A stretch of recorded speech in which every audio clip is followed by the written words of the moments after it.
Hello, hello, hello, and welcome back, everybody. We are in round 3 of the week 2 of the Eternal Tournament series. And I am, of course, Mark, aka Chibikawaii. With me in the booth, I have the lovely Counterbob. Counterbob, how are you doing? I'm doing well. How are you? Oh, thank you for asking. I'm doing great, especially once we get to see this matchup between SecondBlue and JadePhoenix. Got Yes. any? What are your thoughts? Well, SecondBlue did, I believe, get second last week. With a different deck. Let me look at it real quick.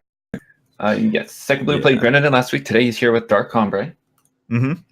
I haven't seen much Combray overall on ladder here and there, and then I don't think I've seen Dark Combray in a while. So it's definitely interesting to bring that to the tournament. I do like the list a lot. It's very powerful. Can come out of the gates swinging. And then on the other side, it's JadePhoenix with TJ mid. They're both sitting 2-0 now. Last week, Jade did not. He had the opposite start of 0-2. So this week's definitely looking much better for him. Mm-hmm. Yeah, definitely. And it's interesting about your comment on the Dark Combray. I've seen a good bit of it on ladder, believe it or not. Really? I keep on running into Ikaria Blue. I have not seen very much Ikaria Blue. And then JadePhoenix's deck, the Fire Time Justice mid-range, seemingly pretty cool. I like the Dawnwalkers. It's got the Seraphs. It's got the Great Parliament. It's got the Titans. Not a ton of... Well, I guess topping up at Ikaria. I was going to say not a ton of ways to trigger the Dawnwalkers, but I guess there really are. Players seem to be underway at the moment. Looks like a... Seat of progress was shot out for JadePhoenix on turn 1. SecondBlue had a seat of progress as well. SecondBlue on their turn 2, firing off a Seek Power, going to go get a Justice Sigil, and I imagine we're going to see this Combray banner leave his hand here because there's no other plays for one in his hand. Pass the turn back to JadePhoenix. JadePhoenix is going to fire off a Dawnwalker, pass the turn back over to SecondBlue. Yeah, these decks are on very similar game plans. Yes, they are. Their creature base is very similar. Minor differences in terms of Diago and Ikaria. The removal is slightly worse on the JadePhoenix's side. I mean, you don't have banishes, you don't have slays, which just outright kill things. You do have stuff like Obliterate, which can finish off your opponent, where stuff like Slay can't. Yes. And JadePhoenix does have the torches. Doesn't kill a ton in SecondBlue's deck, but does kill some and can help with some potential trades, as well as, like, as you mentioned about the Obliterates, can at least go to face. Yep. Gives it some more reach. You can kill Valkyrie Enforcers, you can swing in or block appropriately and then finish off a unit. Yeah. And we're going to see SecondBlue go ahead and get in with the Sandstorm Titan that they played last turn, and then follow that up with the Knight Chancellor Seraph. JadePhoenix getting a Desert Marshal in play at the end of the turn and going to go ahead and try to silence that Seraph. SecondBlue with the Protect in hand and needs to make the decision whether or not he wants to let this happen.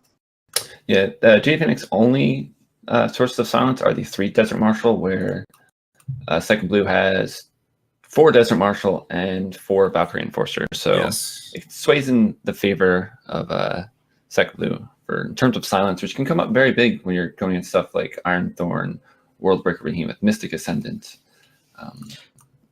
Also, you can ping the Ikaria Aegis, which is one way to get through it. Yes, that's very true. Oh, this is an interesting attack by SecondBlue, going and attacking in with Sandstorm Titan into JadePhoenix's board of Seraph, Desert Marshal, and the Owl.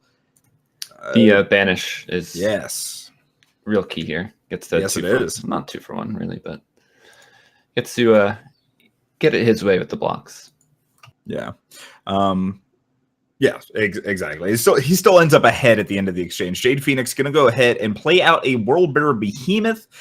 That way you start building towards that 7 power needed to be able to play the Ikaria in hand. Of course, SecondBlue draws a Worldbearer of his own off the top and goes and gets that into play. Amber Phoenix is the draw for... Amber Acolyte's the draw for JadePhoenix. That's going to put Jade up to 7 power for next turn. Going to be able to play this Ikaria. When would we see? Sand Splitter increase it. Wow. Yeah, the Ikaria can come down, but with the Sandstorm Titan, it's just going to be grounded and not too effective, and goes with another Behemoth instead. So it's just going to be, I think it's going to be a race to Ironthorn almost at this point. Yeah, I guess like I was valuing the. Actually, I guess the series of events that I was thinking of is kind of small. Like I was like, all right, well, if you get the war cry on something and then you're able to give it killer, but there's no Xena initiation, so literally, you're hoping for the war cries to fall on the predatory connoisseur, and then you draw it. Yeah, and it could have just been a Seraph battle who got luckier, but we did see the Displacer come down and push the Seraph back to hands for second blue there. Yeah. All right, we do see we're sitting at second blue's turn. We're going to see the Slay come out. I have to imagine taking care of that Seraph. Yeah, we do see the Seraph on JadePhoenix's side. Eat the dust thanks to that Slay. And then just a World Bearer, just being played for second blue, passing the turn back to JadePhoenix. JadePhoenix drawing a Sigil for their turn. Or excuse me, the Vanquish for the turn. Going to go ahead and be able to take out that Sandstorm Titan that was locking down the air. Akari is coming down. Akari is going to be able to swing in. That's going to be 5 points of damage. 5 War Cries sitting on top. Second blue only drawing a Justice Sigil. Things could turn around. Oh, well. The lucky Seraph. And that Spire Guard, thanks to the 4 Valkyrie Enforcers that are in second blue's deck, could actually become a 9/9. Oh wow!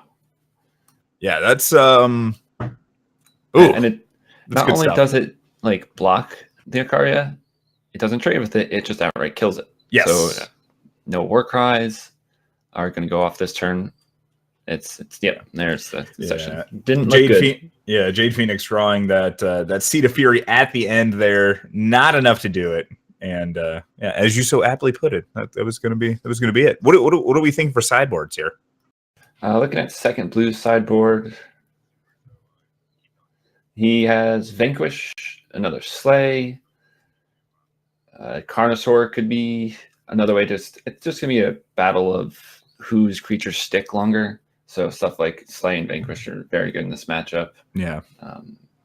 Nothing else really stands out. Maybe a Stand Together just to make your Titans bigger than theirs, your Behemoths bigger than theirs. Mm-hmm. I mean, I actually like Stand Together on JadePhoenix's side quite a bit, given the amount of removal that second blue does have. For Jade, it definitely comes in. For second blue, it's a maybe. I think it's still fine. It puts a lot of your units out of range of like a predatory connoisseur. Yeah, or obliterate. I guess we're looking like, what are we taking out here, right? Mm-hmm. I actually don't. It's kind of rough. Maybe the 2 Find the Ways, because both decks are kind of going a little bit. I don't see much you're taking out. Yeah, like you could take Diago, but you also want to make your units just slam harder. And maybe the Banish. Well, I'm looking over at second blues in order to figure out what they're doing. Yeah. Looking at second blues in terms of like what they're taking out, like maybe the Find the Ways. Oh, I guess all the cards I was listing were just mirrored. Okay. Yes, and maybe the Banishes as well. But like the Banish is still like fine against Jade. Yeah, a lot of these decks overlap, so it's yeah. Banish still hits Seraph, Dawnwalker, Diago, Sandstorm Titan, can hit the Owls off Parliament. There's still lots of targets for it. Yeah. I definitely I do like second blue in this matchup. I think they just have the opportunity to go a little bit bigger. Especially with the Mystics over the Mystic Ascendant instead of the Heart of the Vault. Yes, and just Slay is just a really good card. Just to be able to kill the big things when yours just aren't as easily killed by stuff like Obliterate. Yeah, and it looks like players are getting in a match, so we can go ahead and jump right back in there with them. Second blue's hand, not the worst. They did decide to leave and Find the Way. Because I don't know if any of the I don't know if your second blue, if you're actually bringing in much. Yeah, there's probably not much by shave down from 4, 4 ups to 3 ups to bring in, the extra Slay and stuff like that. We do see JadePhoenix did bring in the Scorpions. Yes. The Scorpion Wasps. Another way just to have solid removal. Yeah, they seem phenomenal in this matchup. Purify, it's another silence, but again, it doesn't kill anything. It kills the enforcer, and that's it. So not a lot going on there. Yeah, because SecondBlue is not playing Dawnwalkers, so it's not like something to bring in just to kill a Dawnwalker so you never see him again. Yeah. Yeah, and the Dawnwalkers really don't do much against SecondBlue's deck. I wonder if those came out. Yeah, it's just a 4/1 that gets blocked by everything and doesn't trade. Yeah, and there's so many silences in SecondBlue's deck. Yep, and you're not playing stuff like Xena Initiation to play it on that, make it a 5/2, use the killer, then it dies, bring it back. There's no good recursion with that, so it could just be right there as a cut for Jade.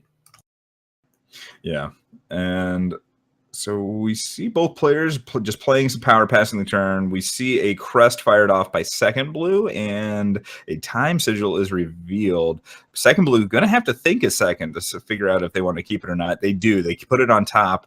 The reason being is, of course, they already have another time sigil in hand, or in terms of a time influence, thanks to that Amber Waystone, and they also have the 2 Find the Ways. Night Chancellor Seraph is going to be the turn 3 play for SecondBlue. Passes the turn back to JadePhoenix. JadePhoenix just playing power, and then passes the turn back to SecondBlue. Yeah, it looks like he brought SecondBlue brought in Reality Warden, another way to deal with the recursion of the Dawnwalkers. Even though he has all the silence, he's just making even more. Well, and it's also just a 7/7 for 5, right? Yeah, it's bigger than anything JadePhoenix is doing. Yeah, he only has so many vanquishes, which we see one there. Yeah, and it looks like at least one banish was left in. So, okay, SecondBlue was going to attack, but decides to fire off the Find the Way first. It could be a check for a pause, which we did see, which is a protect, which is definitely sweet in this matchup, but Jade needs to find power. He has a Titan, which he can play next turn, but you may want to play it with an open source so he can play the protect on it. Yeah. And I mean, like, honestly, though, just looking at the hands, this Reality Warden is just going to be so much work against against Jade. And Jade did find the source, but it was depleted. So we have a Titan out with no protection, but the Reality Warden did come down instead of the banish. Just a bigger threat than Titan, so why kill it? We don't need to. Yeah, and so I'm curious to see if we're going to see Mystic Ascendant and Power being played, or if we're going to go ahead and see the Banish probably fired off on the Sandstorm Titan and then a crack in. Yeah, because like Carnosaur won't kill it, like a Obliterate won't kill it. The only way he's going to kill it is attack and then Torch, but he does have the Wasp, so swing in, see Wasp. But we can probably see the Banish come down on the Wasp here. Or Desert Marshal. Oh, no, Desert Marshal can't be played. Yeah, sorry. Not thinking correctly. But yeah, the Banish coming down here. It does at least save some life here. The block does go off, so no damage does go through. See a Titan swing in here. No need to block it. Seraph is way more valuable as just a threat builder. Even Behemoth doesn't block. It's going to be all right. Just going to die on a swing, probably let it go through, go to 12. Just get out more power. Need to draw something to deal with the Reality Warden. Marshal to silence the Titan. No flyers in hand, so just maybe get another threat out there. Stops the endurance. That's probably the big thing. See the Slay on the Behemoth, and then it's protected. Protect, very, very good in this matchup. Any of the single target spells just cancels for 1 power. No big. I should see next turn the Ascendant come down for SecondBlue. He has a sigil to play to activate it right away. Looking at Phoenix's hand, he does have Ironthorn with the protect, so you can protect the Ironthorn and then hopefully just build up a board, keep playing seats and power to then clear his way. Decides to go with the Carnosaur to kill the Seraph. Could have gotten activated next turn, so It's one way to do it. You see the Ascendant play, gets to draw a card right away. Another Reality Warden to fill the space. Oh, no, that one didn't die. So you have 2 Reality Wardens. It's just a very big board that's been developed here. Iron Thorn with the Protect backup is going to be very key here. Yeah, and there's another Iron Thorn. Woo! All right. I had to step away for a second, so my apologies there. But we're seeing, so we have 10 power on SecondBlue side. Ooh. Yeah, and he has the Iron Thorn Ascendant combo going on. So it's just a big mashup here. Ooh, I actually don't know if I like. Ooh, I think you kind of have to though. Like, right, using the Vanquish on the Mystic Ascendant.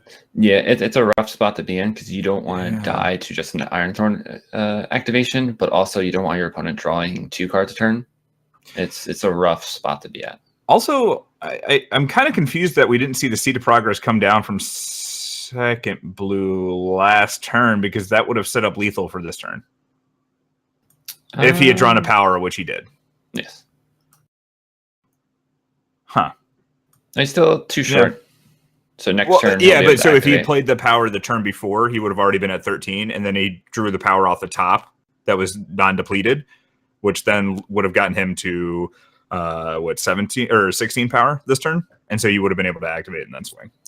Yes. So it was an out to play. This line is safer, but yeah, like you guarantee yourself some more draws this way. I just don't know if it was necessary. Yeah, I mean, he's in a pretty safe spot, especially being up in game. He can play it a little safer, and there's nothing JadePhoenix can do at this point. There's nothing that's going to save him. Yeah, and it looks like JadePhoenix is just scooping it up. Yep. All right. Yeah. a giant Mystic Ascendant that has free range is just very hard to deal with. Yeah. Not doing things there. So that is SecondBlue taking down the match. I think we're gonna check to see if we have another backup match. But yeah, definitely congratulations to SecondBlue. Again, didn't feel like that. I feel like that's more or less how we were calling it from the beginning. Yeah, there's not much you can do in that terms. Like when you have a mirror matchup where the difference is one person has Slay, one person has Obliterates, and everything has such a giant butt on it, Slay is just going to be better, and that's also costs 2 less. So it goes in the favor of the person playing Slay at that point. Yeah, well, it's just like Slays, all the silences, and then the fact that you have Mystic Ascendant versus like Heart of the Vault for your card draw. Mystic Ascendant is going to be repeatable card draw. Heart of the Vault, not so much. Granted, if like JadePhoenix had been able to get like, I definitely think there's a world where JadePhoenix gets Diogo in play, ultimates it, and then draws like a World Bearer Behemoth, and then cracks in for like lethal, right? Something along those lines. Yeah. But yeah, I feel like it's going to be. It's just not the matchup you want to see in that terms deck. The deck's fine in its own right and does well, but this matchup's just not in his favor. No, not at all. Not at all.